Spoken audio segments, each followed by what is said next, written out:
ಚೌಕಿದಾರ cinema. ಮೊದಲು ಮಾತಾಡಬೇಕಾಗಿರೋದು ನಾವು Sai Kumar sir ಬಗ್ಗೆ. 50 ವರ್ಷ ಸಿನಿಮಾಗೆ ಬಂದು, ಕರೆಕ್ಟನ್ನು? ನನಗೆ 50 ವರ್ಷ ಈಗ ಹುಟ್ಟಿ, ಅಂದರೆ ನಾವು ಹುಟ್ಟಿದಾಗಲೇ ಸಿನಿಮಾಗೆ ಬಂದಿರೋರು ಅವ್ರ ಬಗ್ಗೆ ನಾವು ಮಾತಾಡೋಷ್ಟು ದೊಡ್ಡವರಲ್ಲ. ಕನ್ನಡದಲ್ಲಿ ನನಗೆ ವೈಯಕ್ತಿಕವಾಗಿ ತುಂಬ ಜನ ಹೀರೋಗಳಿಗೆ, ಬಹುತೇಕ ಹೀರೋಗಳಿಗೆ ಅವರ ಹಿಟ್ ಸಾಂಗ್ಸಲ್ಲಿ ನಂದು ಪಾಲಿದೆ ಅಂತ ಒಂದು ಖುಷಿ ಇತ್ತು. ಯಾವಾಗಲೂ ಒಂದು ಕೊರಗಿತ್ತು, ಸಾಯಿ ಕುಮಾರ್ ಸಾರಿಗೆ ನಂದು ಯಾವುದೂ ಹಿಟ್ ಇಲ್ವಲ್ಲ ಅಂತ. ಅದು ಈ ಸಿನಿಮಾದಲ್ಲಿ ಈ ಹಾಡು ಮೂಲಕ ನನ್ನ ಆಸೆ ಈಡೇರಿತು. ಅದು ಒಂದು ಎಮೋಷ್ನಲ್ ಆದಂಥ ಹಾಡು, ತಂದೆ ಬಗ್ಗೆ. ಮತ್ತು ನನಗೆ ಈಗಾಗಲೇ ನಮ್ಮ ಡೈರೆಕ್ಟ್ರು ಒಂದಷ್ಟು ತುಣುಕುಗಳನ್ನು ತೋರಿಸಿದ್ದಾರೆ ಸಿನಿಮಾದ ಇದನ್ನೆಲ್ಲ.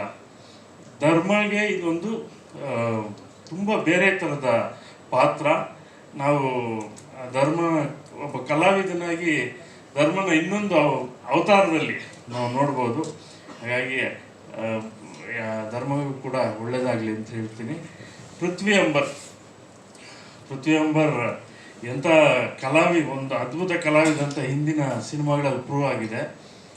ಅದ್ಭುತ ಡ್ಯಾನ್ಸರ್ ಬೇಸಿಕಲಿ ಅನ್ನೋದು ತುಂಬ ಜನಕ್ಕೆ ಗೊತ್ತಿಲ್ಲ. ಈ ಸಿನಿಮಾದಲ್ಲಿ ಅದು ಪ್ರೂವ್ ಆಗಿದೆ. ಒಳ್ಳೆಯದಾಗಲಿ ಅಂತ ಹಾರೈಸ್ತೀನಿ.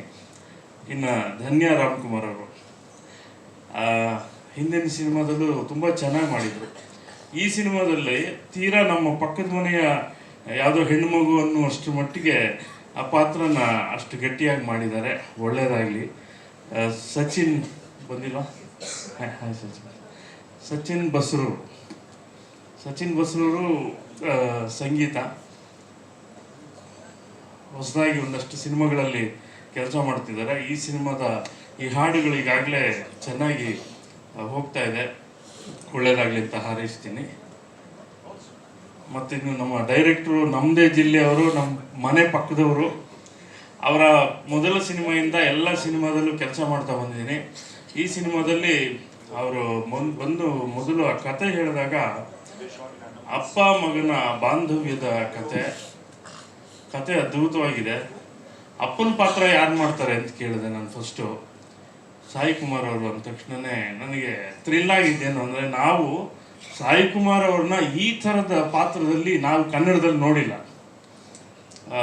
ಅವರ ಅಗ್ನಿ ವೇಷಗಳು ಗೊತ್ತು ನನಗೆ, IPS ಆಗಿ ಪೊಲೀಸ್ ಆಗಿ ಗೊತ್ತು. ಆದರೆ ಈ ಸಿನಿಮಾದಲ್ಲಿ ಅವರ ಅಭಿನಯ ಇದೆಯಲ್ಲ, ಬಹುಶಃ ಇಲ್ಲಿವರೆಗಿನ ಸಾಯಿ ಕುಮಾರ್ ಅವರ ಕನ್ನಡ ಸಿನಿಮಾ ಮಾತಾಡ್ತೀನಿ ನಾನು.